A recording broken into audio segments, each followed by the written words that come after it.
ایک جج صاحبہ ایک مجرم کو سزا سنانے کا واقعہ بیان کرتے ہوئے بتاتی ہے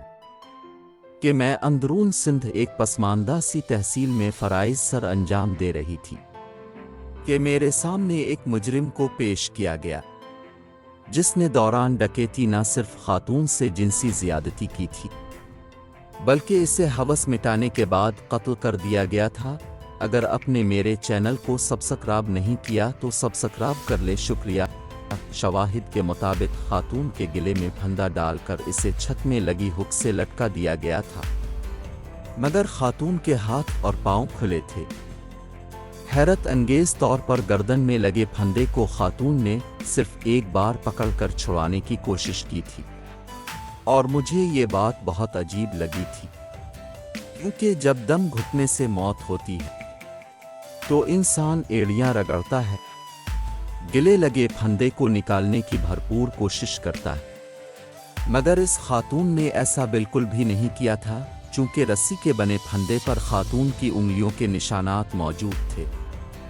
جس سے صاف ظاہر ہوتا تھا کہ خاتون کو زندہ حالت میں پھندے سے لٹکایا گیا تھا۔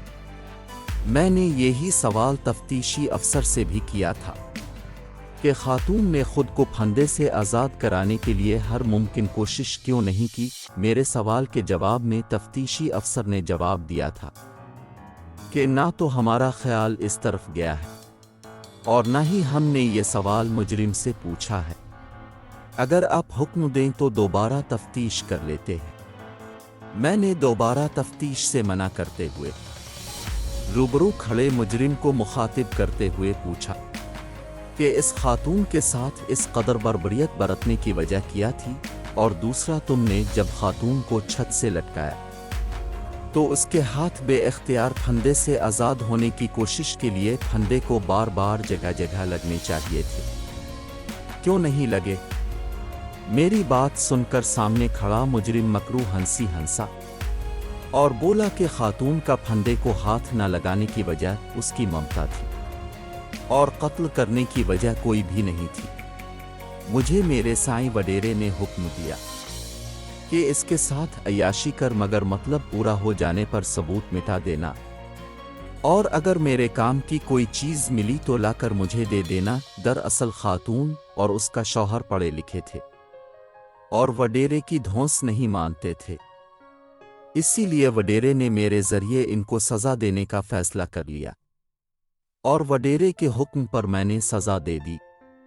میں دن دہاڑے شوہر کی غیر موجودگی میں ان کے گھر گھسا، خاتون کے گھر سے سارا قیمتی سامان اور زیور سمیٹا، بعد میں خاتون سے زیادتی کی اور ثبوت مٹانے کی خاطر خاتون کو پھندے سے لٹکا دیا تاکہ لوگوں کو لگے اس نے خود کشی کر لی ہے۔ اور رہی بات خاتون کا پھندے کی طرف ہاتھ نہ لے جانا، تو اس کی وجہ ممتا تھی، کیونکہ خاتون نے ہاتھوں کی مدد سے پھندا پکڑ لیا تو مجھے لگا اسے مرتے مرتے وقت لگ جائے گا۔ میرے پاس اتنا وقت نہیں تھا، لہذا میں نے اس کی 1.5 سال کی بیٹی کو زمین پر گرا کر اس کے سینے پر پاؤں رکھ کر دبانا شروع کر دیا۔ بیٹی کو دیکھ کر خاتون اپنی موت کو بھول کر بیٹی کی طرف لپکنے لگی اور چند ہی جھٹکوں سے اس کی گردن ٹوٹ گئی۔ گردن ٹوٹتے ہی وہ مر گئی۔ میں نے اس کی بچی کو وہیں چھوڑا، زیور اور نقدی اٹھایا اور باہر نکل آیا۔ میں نے اپنی ضرورت کی چیز حاصل کر لی تھی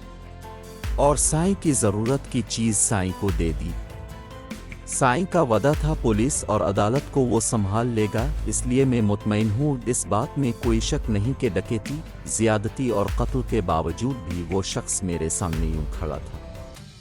جیسے محض کوئی ٹریفک سگنل توڑ کر آیا ہو۔ اس کی بات ختم ہوئی تو میرے ذہن میں 20 سوال اٹھے۔ پولیس تفتیش میں کہیں بھی ڈکیتی کی چیزیں وڈیرے کو دینے کا ذکر نہیں تھا، نہ ہی کہیں خاتون کی بیٹی پر کیے گئے تشدد کا ذکر تھا، نہ ڈکیتی کی واردات میں لوٹا گیا مال مسروقہ پورا لکھا گیا تھا، جس سے صاف ظاہر تھا کہ پولیس والوں کو خدا سے زیادہ وڈیرے کا خوف تھا۔ میں نے مجرم کو 3 بار سزائے موت سنائی تھی، جس پر بعد ازاں مجھے خود بھی قانونی کارروائی کا سامنا کرنا پڑا تھا، مگر میں نے سزا کے اضافی نوٹ میں لکھا تھا ایک بار سزائے موت زیادتی کے جرم میں اور دوسری بار سزائے موت قتل کے جرم میں، جبکہ تیسری بار سزائے موت اس 1.5 سال کی معصوم یتیم ننھی کلی پر ظلم کے جرم میں۔ اور ساتھ ہی تفتیشی افسر کو میں نے سائیں کو شامل تفتیش کرنے کا حکم دے دیا تھا، گو کہ سائیں کبھی قصوروار ثابت نہیں ہو سکتا۔ مجھے معلوم تھا وہ کبھی مجرم ثابت نہیں ہوگا، مگر میں نے جہاں تک ممکن تھا انصاف کرنے کی کوشش کی تھی۔ میرے فیصلے کی وجہ سے مجھے بھی جواب دہ ہونا پڑا تھا، اور متعلقہ فورم پر مجھ سے اتنی سخت سزا کی وجہ پوچھی گئی تو سامنے بیٹھی خاتون ممبر کو الگ کر کے میں نے اپنے جسم پر جلنے اور زخموں کے نشانات دکھاتے ہوئے کہا کہ میں نے سوتیلی ماں کے پاس پرورش پائی،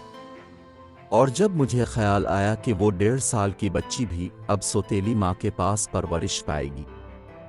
تو مجھے اس ظالم شخص کے اس جرم کی سزا موت سے کم نظر نہیں آئی۔ میری تکلیف کو سمجھتے ہوئے فورم کے تمام ممبران نے مجھ سے ہمدردی کا اظہار کرتے ہوئے مجھے نرمی سے قوانین کو مد نظر رکھ کر چلنے کا کہا، اور میرے فیصلے کو برقرار رکھنے کا حکم بھی دے دیا۔ جب میرا کیس ختم ہوا تو اس فورم کے تمام مرد ممبران نے میرے سر پر دست شفقت رکھا، اور میں رونے لگی تو انہوں نے وجہ پوچھی۔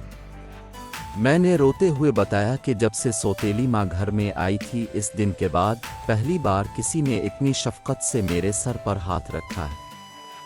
خاتون ممبر نے مجھے گلے لگا کر بوسہ شفقت دیا اور ڈھیروں دعائیں دے کر رخصت کر دیا۔ میری وہاں سے پوسٹنگ کر کے مجھے کراچی شہر میں بھیج دیا گیا، کیونکہ میں وڈیرے کے غضب کا شکار بن سکتی تھی اور کوئی مجھے بچا نہ پاتا۔ بقیہ ماندہ ملازمت میں نے کراچی شہر میں ہی گزاری۔